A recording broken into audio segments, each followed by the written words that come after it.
Megan brought it up on a Tuesday.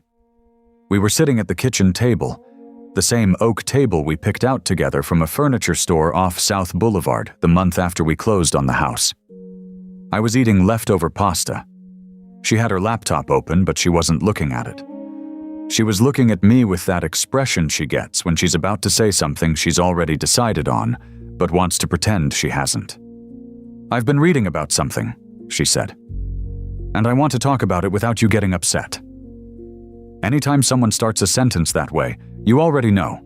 You don't know the specifics yet, but your chest knows. Your hands know. I put my fork down. She told me she'd been reading about open marriages, how some couples use them to strengthen their bond, how monogamy isn't the only model that works. She had statistics. She had articles bookmarked. She had clearly been thinking about this for longer than she was letting on, because nobody builds a case that organized from a single afternoon of browsing. I sat there and listened to my wife explain to me why it might be healthy for us to sleep with other people. I want to tell you I said something sharp, something that made it clear I wasn't the kind of man who'd sit still for that. But the truth is, I just sat there. The pasta was going cold in front of me, and my wife was laying out reasons why our marriage should have more doors in it, and I couldn't form a full sentence because I was still trying to understand what planet I'd woken up on. "Jack, say something," she said. "Who is he?" That wasn't a guess. That was math. Nobody researches a new relationship model unless they've already spotted an application. She didn't flinch, which told me she'd prepared for the question. "This isn't about anyone specific," she said. "This is about us, about growth." Growth. She used that word like it was supposed to cover everything, like you could wrap a grenade in the word growth and hand it to someone and they'd be grateful for the gift. I asked her if she was happy. She said she loved me, but she felt like something was missing. I asked what? She said connection, excitement, a feeling of being fully alive. I looked at the woman I'd married 3 years ago and tried to understand how you could sit across a table from your husband and tell him his presence wasn't enough to make you feel alive and not hear what you were actually saying. She reached across the table and put her hand on mine. "Just think about it," she said. "That's all I'm asking."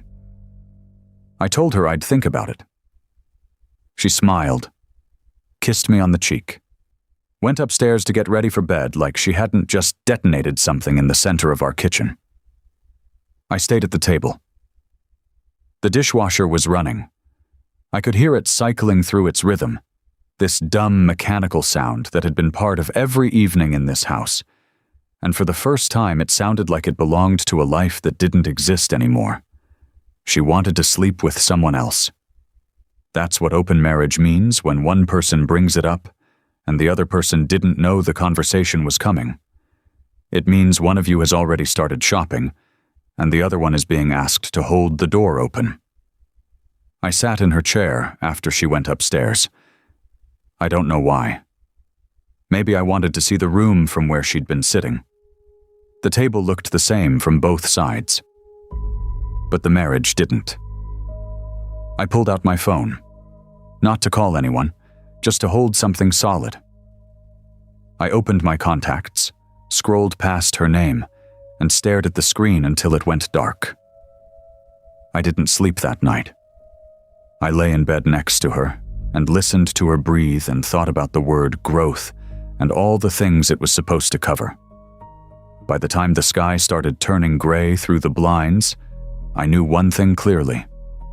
Whatever she was looking for, she was already gone. The pitch wasn't a beginning. It was a notification. I met Megan at a cookout, Danny through the summer I turned 28. She was wearing a white sundress and laughing at something someone said near the grill, and I remember thinking she looked like the kind of woman who'd never notice me. But she did.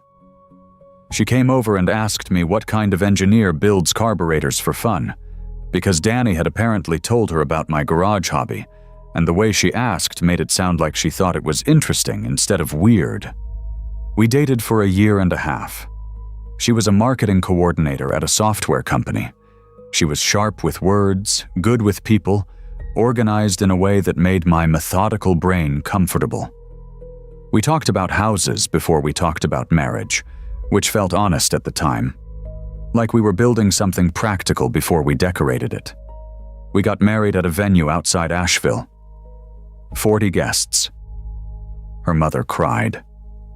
My dad shook my hand and said, "Don't screw it up." We moved into the Charlotte house 6 months later. Suburban neighborhood, young families, the kind of street where you could hear someone's sprinkler at 6 in the morning and know the world was running the way it was supposed to. Sundays were ours. Coffee on the back porch. Scrambled eggs I made because she always burned them. Football in the fall. Yard work in the spring. Small things that only matter when you lose them. I didn't know I was building a memory file. I thought I was just living. That Wednesday morning, the day after the pitch, I got up at 5:30 like I always did. She was still asleep. I showered, dressed, and stood in the kitchen making coffee in a house that looked exactly the same as it had on Monday, but felt like a rented set. Like someone had rebuilt my life to scale but gotten the lighting wrong. I drove to work on autopilot. I'm a mechanical engineer at a manufacturing plant off I-85 that makes components for industrial HVAC systems. It's not glamorous. I solve problems with tolerances and materials and deadlines, and usually I love it because there's a right answer at the end. That morning I sat at my desk and opened CAD files I'd been working on for 2 weeks and couldn't remember what any of them were for. Danny stopped by my desk around 10. He asked if I was good. I said yeah. He looked at me the way he does when he knows you're lying but doesn't want to push. He said we should grab lunch. I said maybe tomorrow. I left work at 4. I didn't want to go home, but I didn't know where else to go. I drove past our neighborhood and kept going. Ended up at a gas station on Providence Road, pulled into a parking spot, and just sat there with the engine running.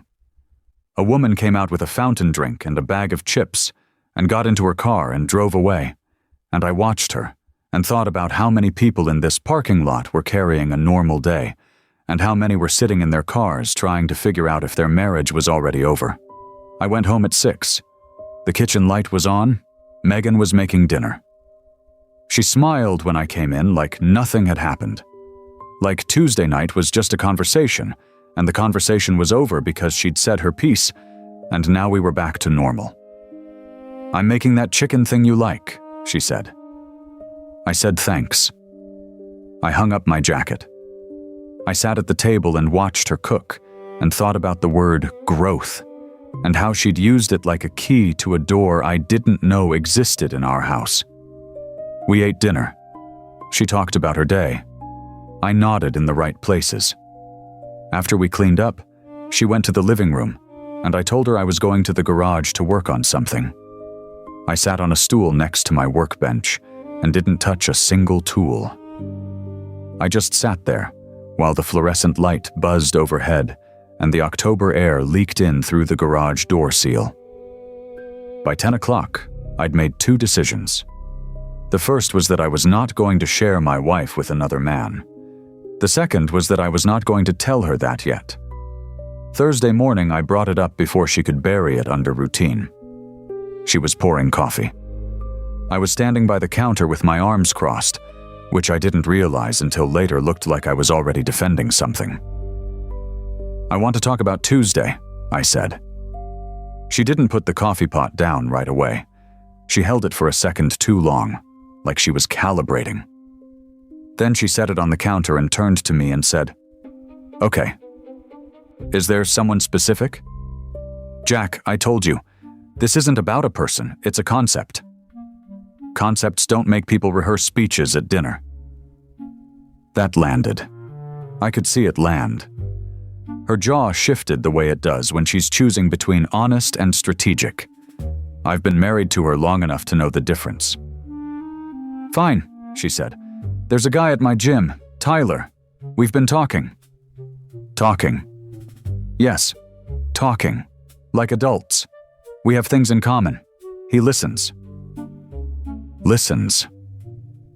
That word carried weight she probably didn't intend. Or maybe she did.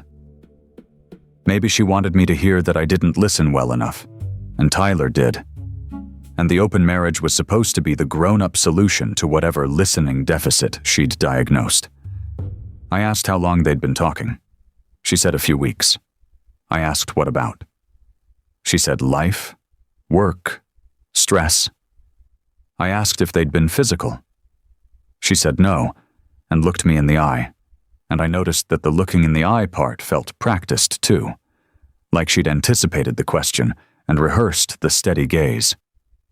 I didn't believe her, but I couldn't prove it yet, and accusing her without proof would just give her the argument she wanted. She'd call me jealous. She'd say this was exactly why she needed more freedom in the relationship. She'd turn my suspicion into her justification. So I did something that felt wrong in the moment and necessary in retrospect. I told her I needed time to think about the whole open marriage idea, that I wasn't saying no, but I wasn't saying yes either. I watched her face relax. I watched her think she'd won the first round. She came around the counter and hugged me. "Thank you for being open to it," she said.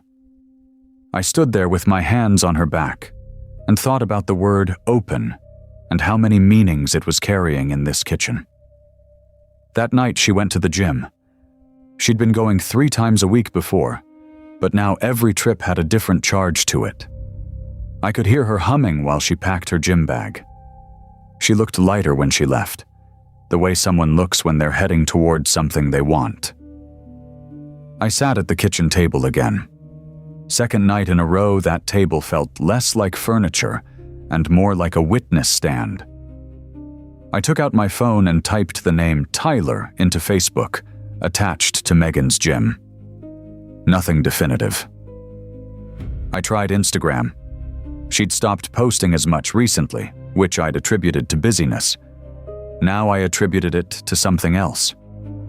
I didn't find Tyler that night, but I found something in myself that I hadn't expected. Not anger yet, not grief. Something colder and more practical. An engineer's instinct. When a system is failing, you don't argue with the failure. You document it. You trace the root cause. You figure out how far the damage goes before you decide whether to repair or replace. I opened a note on my phone and typed the date. Below it, I typed, "Megan admits to talking with Tyler from the gym. Claims a few weeks. Claims no physical contact. Open marriage conversation ongoing." I looked at what I'd typed and felt something tighten in my chest. I was taking notes on my own marriage like it was a defective part on my production line. But defective parts don't fix themselves by pretending they aren't broken. I saved the note and put my phone on the table face down, the same way I had Tuesday night. Then I went to the garage, and this time I actually worked. Took apart a distributor cap, cleaned every contact, put it back together, tightened each bolt until it was exactly right. Sometimes the only things you can fix are the things that weren't built to lie to you. I called the attorney on Friday during my lunch break. A guy named Paul Whitfield, whose card Danny's cousin had given me 2 years back for a completely unrelated reason. I'd kept it in my wallet behind a Starbucks gift card that was probably empty. Turned out to be the most useful thing in my wallet. Paul's office was in a strip mall between a nail salon and a Jimmy John's. I went that afternoon. Told my supervisor I had a dentist appointment. I'd never lied about leaving work before. The lie tasted like the beginning of a new kind of life. Paul was 50-ish, balding, had a North Carolina accent thicker than mine. He asked me to tell him what was going on, and I told him the short version. Wife pitched an open marriage. I suspect she's already involved with someone. I want to know my options. He leaned back and said, "North Carolina requires a year of separation before you can finalize a divorce. You'll need to live apart for 12 consecutive months. During that time, you should not date, should not move anyone into your new place, and should document everything related to finances and shared property. 1 year. I was looking at a minimum of 12 months of legal limbo. It felt like being told the fire in your house was going to burn for another year, and you just needed to stand outside and watch it. Paul walked me through equitable distribution. North Carolina isn't a community property state. The court divides marital assets based on what's fair, not what's equal. He asked about the house, the cars, retirement accounts, debts. I told him what I knew. He said I should gather documentation quietly. Bank statements, mortgage records, credit card bills. He told me not to move out yet if I could help it, because leaving the marital home can complicate property claims. I asked him about infidelity. He said North Carolina is one of the states where you can sue a third party for alienation of affection. That got my attention. Not because I wanted to sue anyone, but because it meant what Megan was doing had a legal name and a legal consequence. It wasn't just a feeling. It had structure. I drove home from Paul's office and walked through the house like I was seeing it for the first time. The couch we'd picked together. The TV mounted on the wall I'd drilled into on a Saturday morning while she held the level. The kitchen table. Always the kitchen table. I started a mental inventory. What was mine before the marriage? What we'd bought together? What she'd brought? The engagement ring was mine to give, but the law might see it differently. The tools in the garage were mine. The furniture was joint. The house was joint. The mortgage was joint. I went to the bank after dinner, opened a personal checking account at a branch across town, moved nothing from our joint account yet because Paul said to wait and document first. But I wanted the account ready, like building a landing pad before you know exactly when you're going to jump. That night, Megan asked me why I was so quiet. I told her I was tired. She sat next to me on the couch and leaned her head against my shoulder, and I let her. Her hair smelled like the same shampoo she'd used since we started dating. Vanilla and something floral I'd never identified. That scent used to mean home. Now it meant evidence. "Have you thought more about what we talked about?" she asked. "Still thinking," I said. "Take your time," she said, and the generosity in her voice almost made me laugh. She was giving me time to accept something she'd already started. She thought she was being patient. She didn't know the patience in this marriage had shifted to my side of the table. I kissed the top of her head because that's what the old Jack would do, and I needed her to see the old Jack for a while longer. Not because I was playing a game, because the engineer in me understood that you don't disassemble a system until you've documented every connection. I had a lawyer, I had a bank account, I had a note on my phone. The next step was proof. She told me Saturday morning. Casual, like she was mentioning a grocery run. "I'm going out tonight. Meeting some friends from the gym for drinks." Some friends. I didn't ask which ones, I already knew. She'd moved from asking permission to informing me, and the shift happened so smoothly that if I hadn't been watching for it, I might have mistaken it for confidence instead of strategy. I spent the day pretending, raked leaves in the front yard, made a sandwich for lunch, watched a quarter of college football without absorbing a single play. My body was in the house, but my mind was running calculations. How long until she comes back? Whether she'd smell different, whether she'd look me in the eye or avoid it. She started getting ready around 6. I could hear the curling iron clicking on in the bathroom upstairs, the sound of drawers opening. Then the perfume. Not her everyday perfume. The one she wore for date nights. Our date nights. I was sitting on the living room couch, and the scent came down the stairs ahead of her, and I swear it crossed the room and hit me in the chest like a fist. She came downstairs in a black top I'd seen her buy but never wear. Jeans that fit differently than the ones she wears around the house. Earrings. The small gold ones I gave her for our 2nd anniversary. "Don't wait up," she said.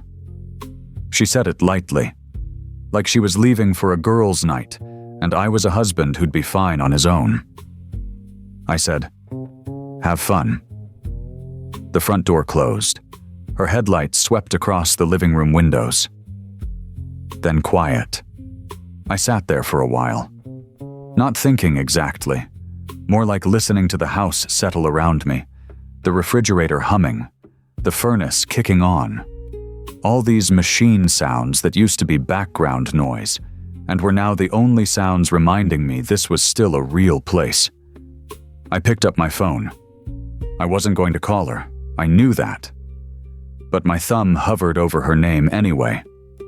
Not because I wanted to beg her to come home, because some part of me wanted to hear her say something that explained this, something that made it make sense, something other than growth and connection, and Tyler from the gym who listened. I pressed the side button, and the screen went dark. Set the phone on the kitchen table, face down, and walked to the garage. The carburetor I'd been rebuilding was from a 1972 Chevelle I'd bought off a guy in Gastonia 2 years ago. The car didn't run. Hadn't run in a decade. But the engine was solid, and the body was straight, and I'd been rebuilding it piece by piece in the evenings. It was the kind of project that didn't care about your feelings. The gaskets either sealed or they didn't. The jets were either clean or they weren't. Every part had a specification, and when you got it right, you knew it because the thing worked. I tore the carb down to the base plate, cleaned every passage with solvent and compressed air, replaced the needle valve, checked the float level against the spec sheet taped to the wall above my bench. My hands shook for the first 10 minutes. By the time I was reassembling the secondary metering block, they were steady again. There's something about working with your hands when everything above your shoulders is falling apart. The work doesn't fix anything that matters. It just proves that precision still exists somewhere. Megan came home at 11:45. I heard her key in the door. I was back in the living room by then, pretending to watch a movie I'd turned on 20 minutes earlier. She came in smiling. Her lipstick was gone. She smelled like bar air and cologne that wasn't mine. "Good night?" I asked. "Yeah," she said. "It was nice." "Nice."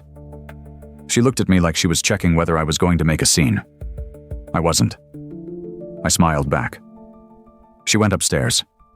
I sat in the dark living room and breathed. In through the nose, out through the mouth. The way you breathe when you're trying not to throw something. Then I opened my phone and added a new line to the note. I found the proof on a Monday. Not because I went looking with some grand investigative plan, because I was paying the credit card bill, something I did every month on our shared laptop because Megan hated dealing with financial details, and I liked seeing where the money went. An engineer's habit. Track the inputs, track the outputs. I logged into the Wells Fargo portal and started scanning charges. Groceries, gas, her Spotify subscription, a charge from Home Goods I didn't remember. Normal. Then further down, a charge from the Omni Grove Park Inn in Asheville. $237, dated July 14th.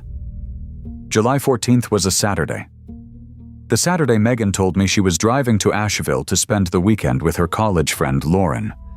She'd left Friday afternoon and come back Sunday night. She'd brought me a bag of local coffee and showed me pictures from a hike. I looked at the charge for a long time. The Omni Grove Park Inn is a nice hotel. It's not a place you stay when you're crashing with a friend who lives 20 minutes away. I pulled up the phone bill. Our carrier lets you view call and text records online. I'd never had a reason to look before. Now I sorted by number and frequency and found a number I didn't recognize appearing over and over. Texts, calls, some lasting 45 minutes, some at 11 at night, some at 6 in the morning. The earliest call to that number was from May. May, 5 months ago. 3 months before she sat at the kitchen table and pitched an open marriage like it was a fresh idea she'd stumbled across in an article. I cross-referenced the number with Tyler's name by checking the contact suggestion that appeared in our carrier app. Tyler Graves. The name sat on the screen like a verdict. 5 months of calls, a hotel stay in July, and then, in October, a careful speech about growth and connection and being open to new things. She wasn't proposing a new chapter. She was asking me to co-sign a chapter she'd already written. I printed the phone records. I printed the hotel charge. I put them in a folder and put the folder in my work bag, which she never touched. Then I sat at the kitchen table, and something happened in my chest that I can only describe as the sound of a door closing. Not slamming, just the quiet click of a latch catching. The kind of sound a well-built mechanism makes when it settles into its final position. I'd been hurt before, by the pitch, by the gym nights, by the perfume and the gone lipstick and the cologne scent clinging to her jacket. But hurt is something you can negotiate with. You can tell yourself it might get better. You can hope. This was different. This was data. The kind that doesn't argue. She'd been sleeping with Tyler since at least July. Probably since May. She'd lied about Lauren, about the hotel, about the timeline, about the nature of what she was asking. The open marriage pitch wasn't vulnerability. It was architecture.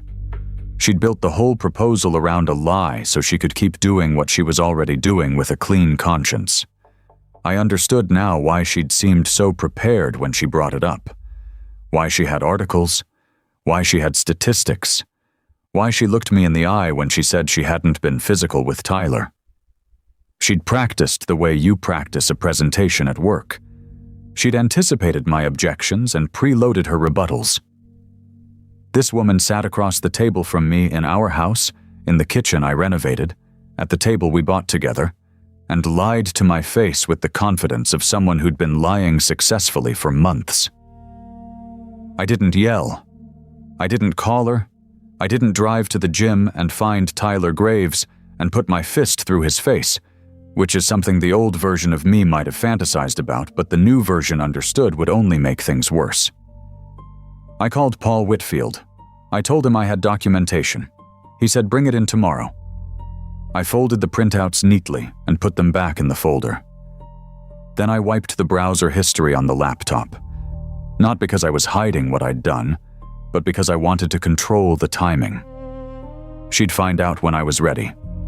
Not before. The kitchen was quiet. The dishwasher wasn't running. The house felt like a machine I was about to shut down permanently, and I wanted to make sure every gauge was where it needed to be before I pulled the switch. I filed on a Wednesday. Paul handled the paperwork. I signed where he pointed and initialed where he circled, and the whole thing took less than an hour. 3 years of marriage reduced to a stack of documents in a strip mall office next to a Jimmy John's. The efficiency of it felt appropriate. Paul asked if I wanted to include the infidelity documentation in the filing. I told him to keep it ready, but not to lead with it. I didn't want revenge. I wanted out. If she fought the terms, we'd use it. But I wasn't interested in humiliation. I was interested in being done. Smart, he said. Emotion wins arguments. Evidence wins cases. The papers were served to Megan at her office on Friday afternoon. A process server walked into her marketing firm on West Trade Street and handed her the packet in front of her desk. I didn't ask for it to happen that way. That's just how service works. But I knew what it meant. Her co-workers would have seen a man in a tie hand her an envelope and walk out, and she would have had to open it at her desk or take it to the bathroom, and either way the mask cracked in a space she couldn't control. She called me 17 times between 3 and 5 that afternoon. I was at my desk running tolerance checks on a batch of compressor housings, and I watched her name light up my screen over and over. I didn't answer. Not because I was punishing her, because I didn't have anything left to say that I hadn't already said through the filing. She stopped calling at 5:12. At 5:30, a text. You can't be serious. At 5:41. I'm coming home. We need to talk. I was already at the house when she got there. She pulled into the driveway too fast, left the car running for a second, then killed it. I was standing in the kitchen. I heard the front door open and the sound of her heels on the hardwood, and then she was standing in the doorway holding the packet like it was a diagnosis. "What is this?" she said. Her voice was shaking, not with sadness, with fury. "Divorce papers," I said. "You can read them or your attorney can explain them." "I don't have an attorney, this isn't happening." "It's happening." She threw the packet on the kitchen table. "Because of what? Because I suggested something? Because I wanted to have an honest conversation about our marriage?" That was the moment I pulled the folder from my work bag.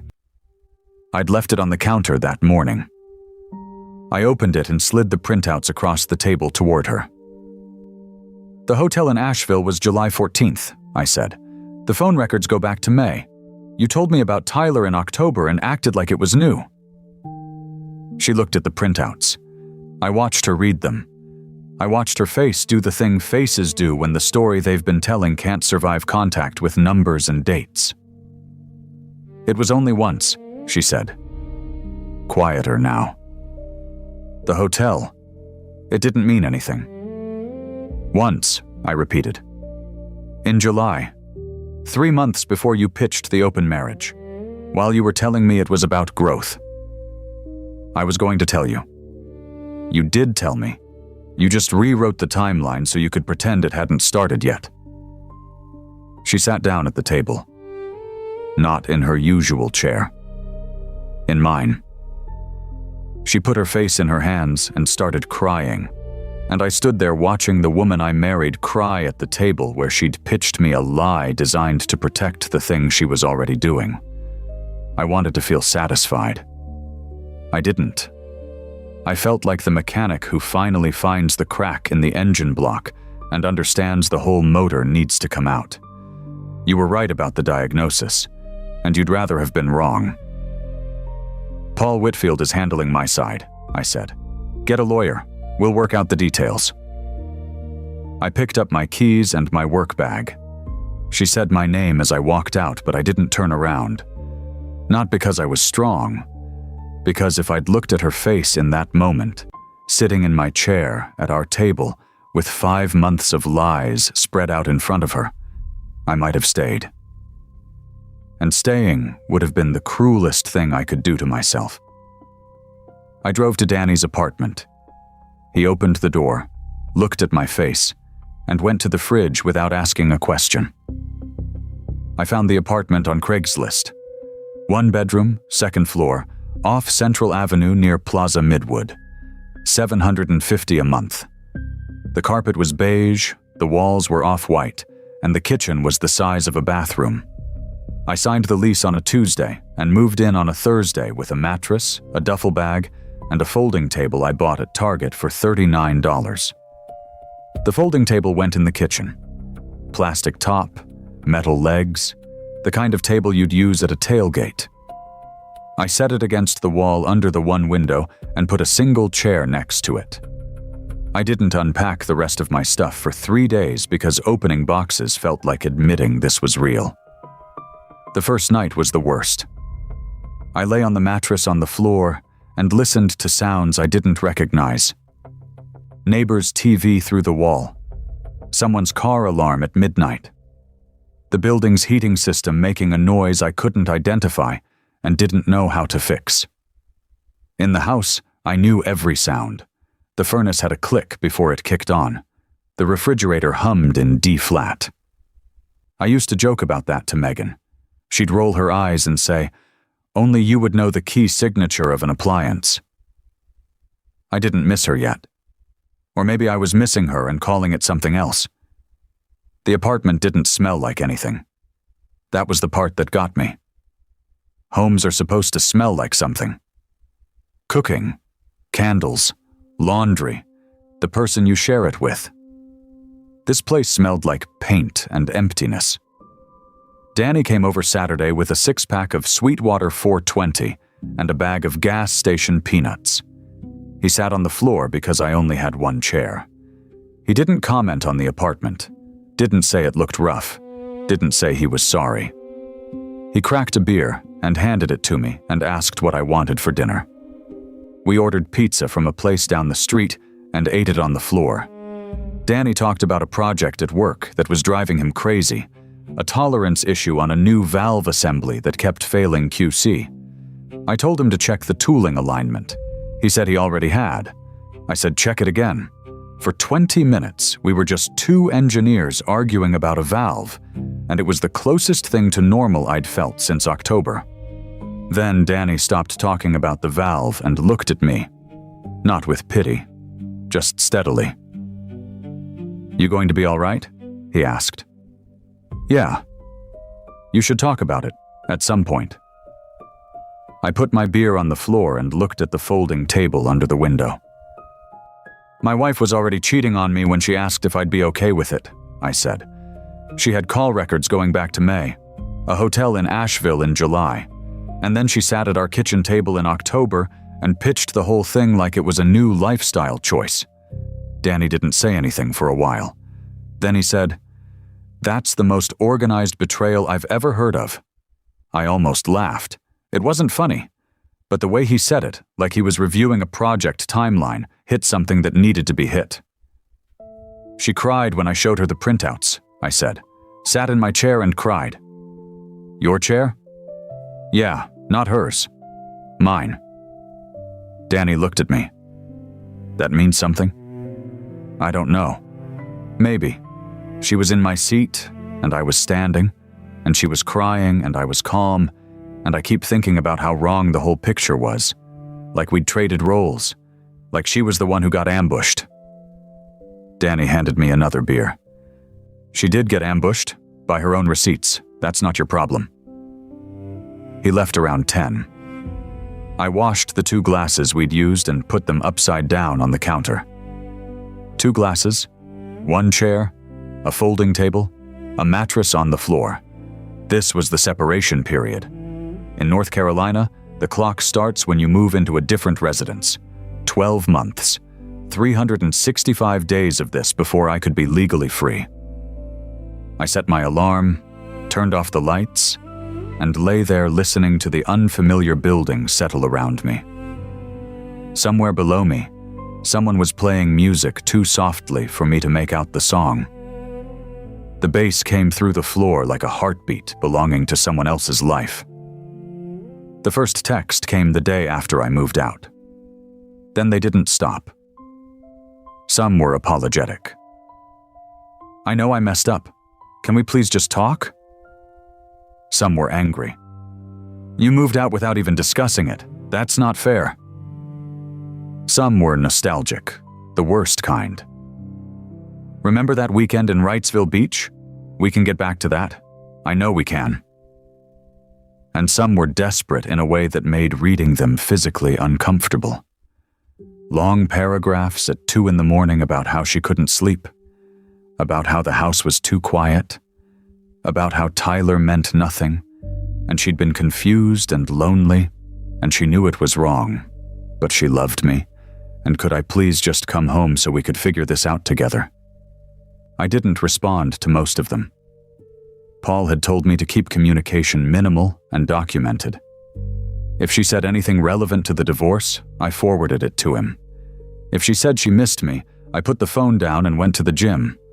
I'd switched gyms, moved from the one near our house to a smaller place off Monroe Road that smelled like rubber mats and didn't have a juice bar.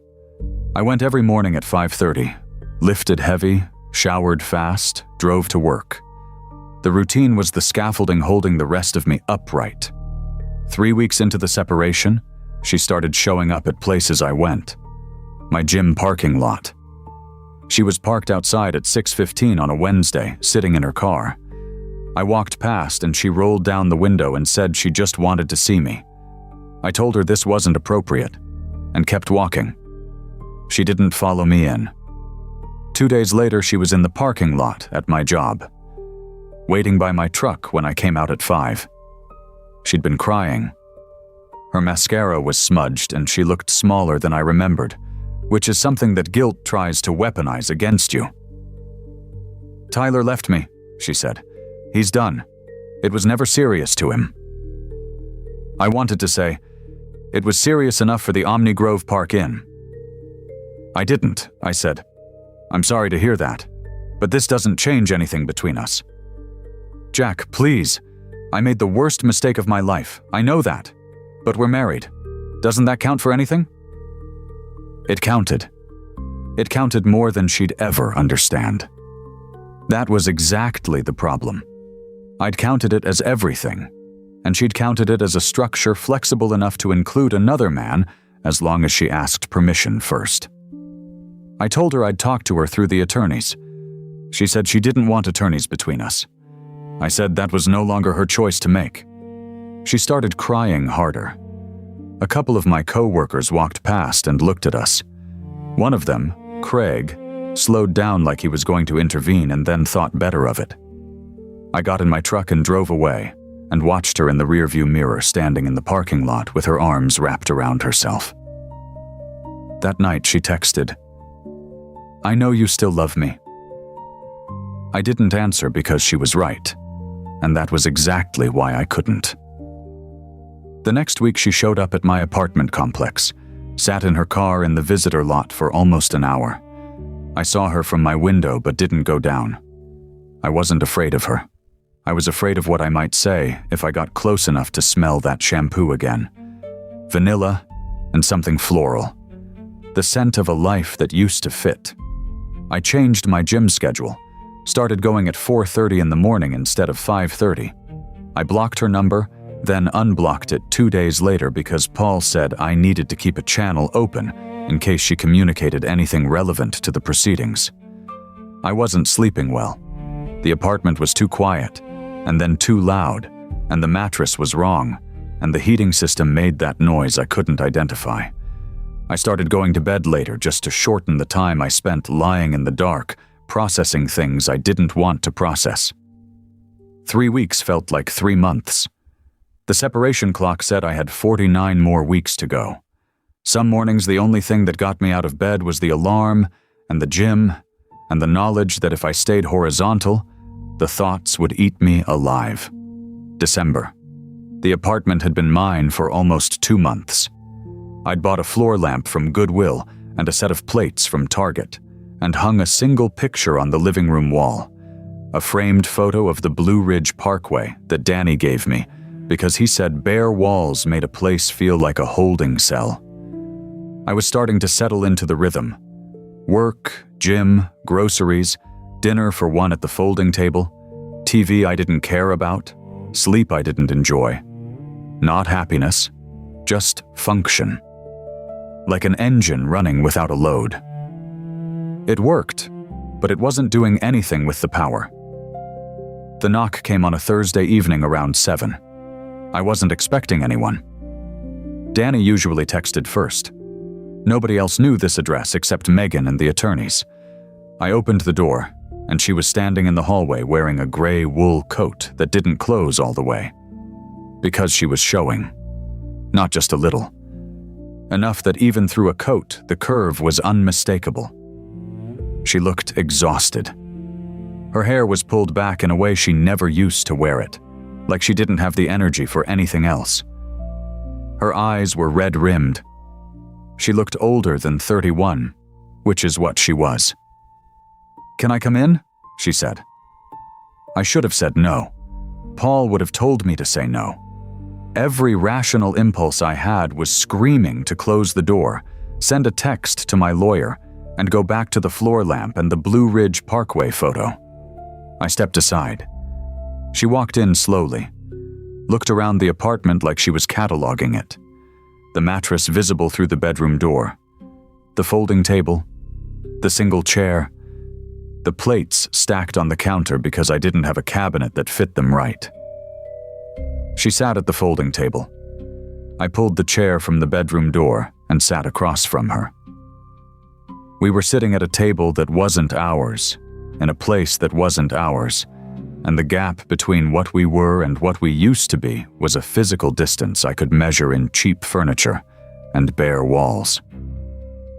"I'm pregnant," she said.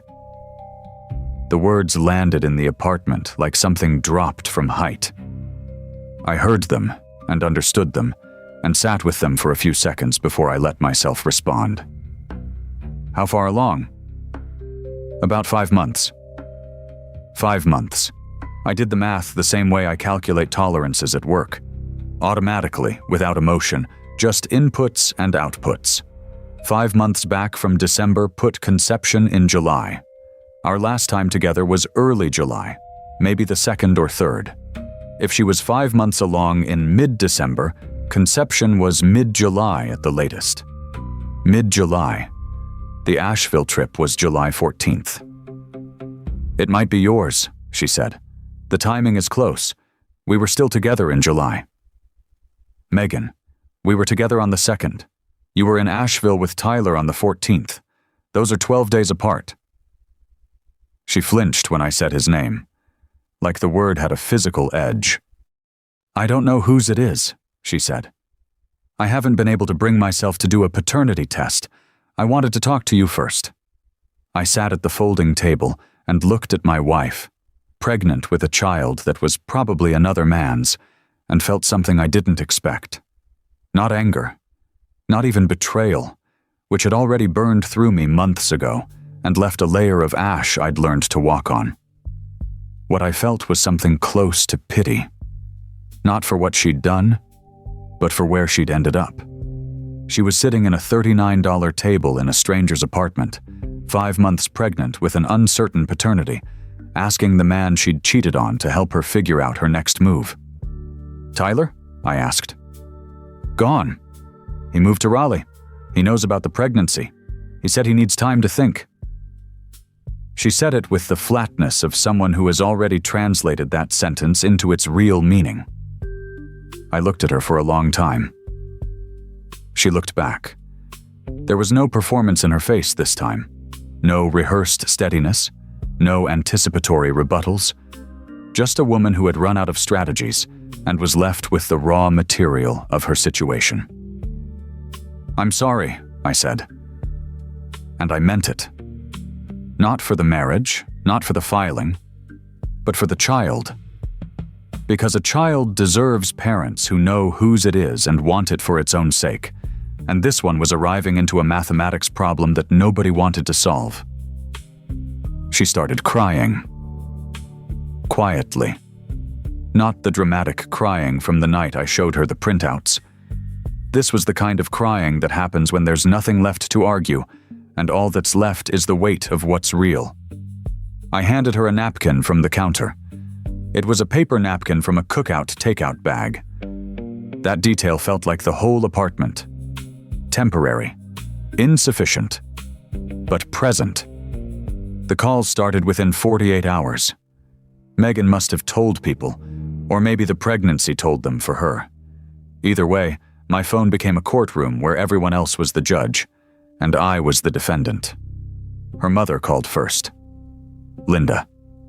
She'd always been polite to me in that southern way, where politeness is a wall with a smile painted on it. Now the smile was gone. Jack, I know what Megan did was wrong. I'm not defending it, but she's carrying a baby. That baby might be yours. What kind of man walks away from that? The kind who was walked away from first, I said. She paused. Marriage is about forgiveness. It's also about not sleeping with someone for 5 months and then asking your husband to go along with it. She hung up on me. I didn't call back. My own mother called 2 days later. That one hurt differently. Mom and I have always been close in the way that people who don't talk about feelings much are close. She cooks when she's worried. She calls when she's scared. She doesn't give advice unless you ask for it, which is why it landed harder when she did. I'm not going to tell you what to do, she said. But I need you to consider the possibility that you'll regret this. I've considered it. Have you really? Because your father walked away from his first marriage, and he told me once that the hardest part wasn't leaving. It was wondering, years later, if he'd left too fast. I wanted to tell her that Dad's first wife didn't pitch an open marriage to cover for an existing affair. But I didn't, because comparing pain is a game nobody wins. I told her I loved her, and that I'd be okay, and she said she'd send me a casserole. At work, Craig stopped by my desk on a Tuesday morning. Craig has opinions about everything. He's the kind of coworker who gives unsolicited advice on your lunch choices, your truck's tire pressure, and your personal life with equal confidence. My brother's wife did almost the same thing, Craig said. Cheated, the whole deal. He took her back. Best decision he ever made. They've got 3 kids now. I looked at Craig. Does your brother know you tell that story at work? Craig blinked. I'm just saying people can change. People can also stay exactly the same and get better at hiding it. He walked away. I went back to my tolerance checks. Danny was the only one who never told me what to do. He'd call every few days. Sometimes we talked about work. Sometimes we talked about the Panthers. One night he asked me what I actually wanted. I want a time machine, I said. How far back? July. Before Asheville. Before the phone calls. Before she decided that what we had wasn't enough. And if you got there? I don't know. Maybe I'd see it coming. Maybe I'd stop it. Maybe I'd just leave earlier and skip the part where I had to find out through a credit card charge. Danny was quiet for a second. You know you couldn't have stopped it, right? She didn't start that because of something you did or didn't do. She started it because she wanted to. That sentence sat in my chest for days. She started it because she wanted to. Not because I failed her. Not because the marriage was broken. Because she wanted something else, and I wasn't part of the decision. The pressure didn't let up. A mutual friend named Sarah sent me a long text about how pregnancy changes everything, and I should at least be present for the baby, even if the marriage was over. Megan's sister called me selfish. My aunt, who I hadn't talked to in 6 months, left a voicemail saying she'd be praying for us. I stopped answering calls from numbers I didn't recognize. I started eating dinner with the TV on just to fill the apartment with voices that weren't telling me what to do with my life. The worst part about social pressure is not that people are wrong. Some of them weren't. Pregnancy is real. Babies are real. Consequences land on more than the person who caused them. I knew that. I knew it better than anyone calling to remind me, but knowing it didn't change the math. She lied for 5 months. She rewrote history to get permission for what she was already doing. And now she was pregnant, and the world wanted me to call that a reason to forget everything I'd learned about who she was. I couldn't, even though it would have been easier. It happened on a Tuesday night in January. I couldn't sleep. The heating system was making that unidentifiable noise again, and I was lying on my mattress, staring at the ceiling and thinking about the house. Not the marriage. The house. The way the kitchen light used to fall across the counter at night. The garage and the Chevelle and the workbench with the spec sheets taped to the wall. The backyard where we'd talked about building a patio. I got up at 11:30, put on jeans and a jacket, got in my truck and drove to the house without making a conscious decision to do it. The drive took 12 minutes. I knew every turn by muscle memory. Left on Central, right on Eastway, down through the neighborhood where every house was dark except for porch lights and the blue flicker of TVs in living rooms. I pulled into the driveway and killed the engine. The porch light was on. She always left it on. Even before all of this, she'd leave the porch light on if I was working late, as if the house was keeping a candle in the window. Through the front window, I could see the kitchen, the table, our table, the one we bought on South Boulevard. It looked the same. The chairs were pushed in. A glass sat on the counter. I sat in the driveway for a long time. I thought about walking in, sitting at that table, saying I was home, letting the last 4 months dissolve into something I could pretend away. It would be so much easier. The apartment would be gone.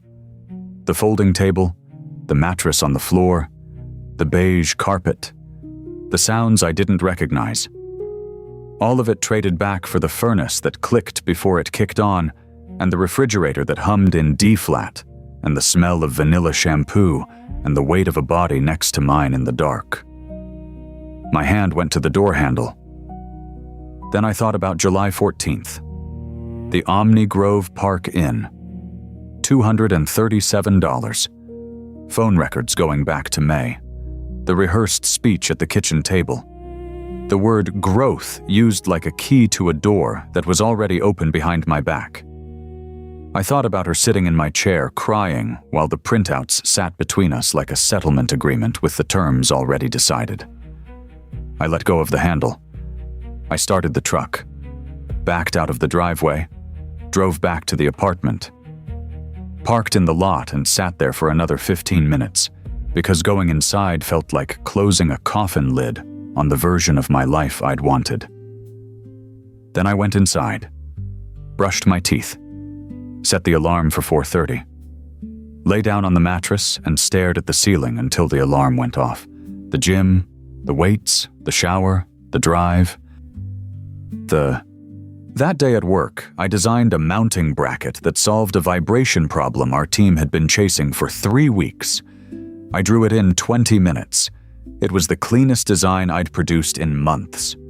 Some mornings, the only proof that you're getting stronger is that the work gets better, even when the rest of you feels worse. She came one last time in February, a week before the divorce hearing was scheduled. Not to the parking lot, not to the gym. She knocked on my apartment door in the afternoon, which meant she'd left work early. I opened the door. She was bigger now. 7 months. The coat didn't even pretend to close. She was holding a manila envelope against her chest. "Can I have 10 minutes?" she said. "That's all." I let her in. She sat at the folding table. I stood. She opened the envelope and slid out a black and white ultrasound photo and placed it on the table between us. "It's a girl," she said. I looked at the photo. A profile. Curved spine. Tiny hand near the face. The image was grainy and soft-edged, and it looked like every ultrasound photo anyone has ever shown you, and the universality of it was what made it hit. Because a baby doesn't know anything about hotel receipts or phone records or rehearsed speeches about growth. A baby just shows up.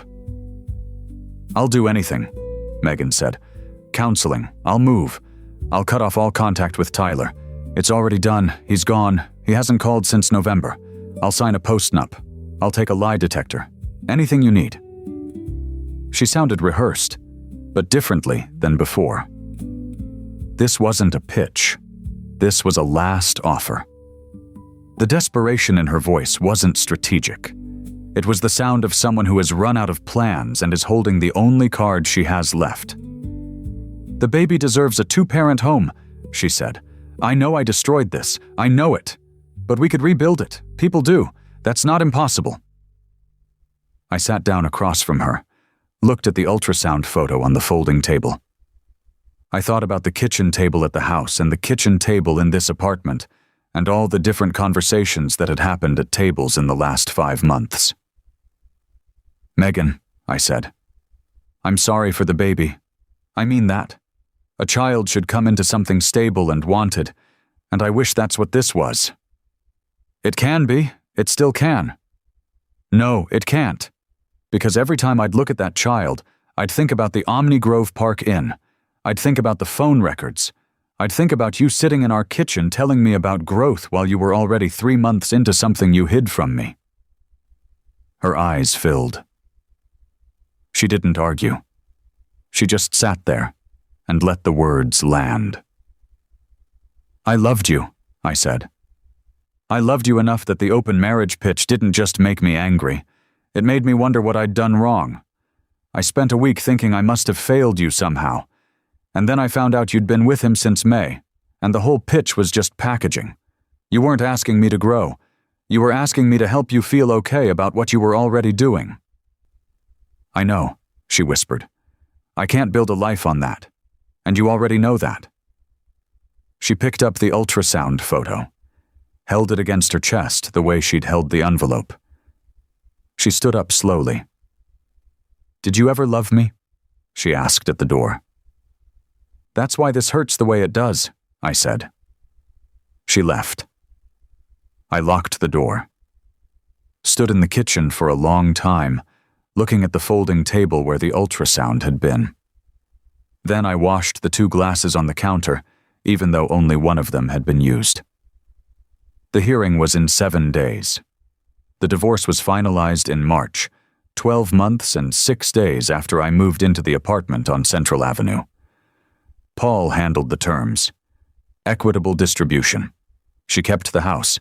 I kept the truck, the Chevelle, and the retirement accounts I'd started before the marriage. No alimony, no alienation of affection suit. I'd considered it, and decided I didn't want Tyler Graves's name taking up any more space in my life. The apartment had furniture now. A real couch I found at an estate sale in Dilworth. A bookshelf Danny helped me build from plans I found online. And a kitchen table. Solid oak, square, seats too. I bought it from an older couple in Matthews whose kids had grown up and moved out. The wife said they'd eaten 10,000 meals on that table. I told her I'd make good use of it. I set one place. Plate, glass, fork, and knife. The table was bigger than the folding one, and the empty side felt obvious in a way the folding table's emptiness never had. But I left it. I didn't fill the empty chair with a plant or a stack of mail. I left it empty because the empty was honest. I heard through a mutual friend that Megan had a daughter in April. 7 pounds, 4 ounces. I didn't ask whose. Either the paternity test answered it or it didn't, and either way the answer belonged to her now. I hope the child is healthy. I hope she has a good life. I hope she gets parents who are honest with each other, even if one of them has to learn that the hard way. On a Sunday in late April, I made chili. The recipe my mother gave me years ago. The one with 2 kinds of beans and more cumin than any recipe calls for. The apartment smelled like chili and cornbread, and the game was playing low through the wall from my neighbor's place. The Panthers weren't even in it, but the sound of football on a Sunday afternoon is its own kind of furnishing. Danny texted around halftime. "You watching? Come over for the second half." I texted back, "Yeah, give me 20. I ate standing at the counter because the chili was too hot to wait. Put the leftovers in a container, wiped down the stove, grabbed my jacket off the hook by the door. The apartment wasn't what I'd planned. It was smaller than the house. Quieter. No garage, no backyard, no porch light left on for someone. But when I locked the door behind me, I knew where everything was. I knew what was mine. I knew what was real.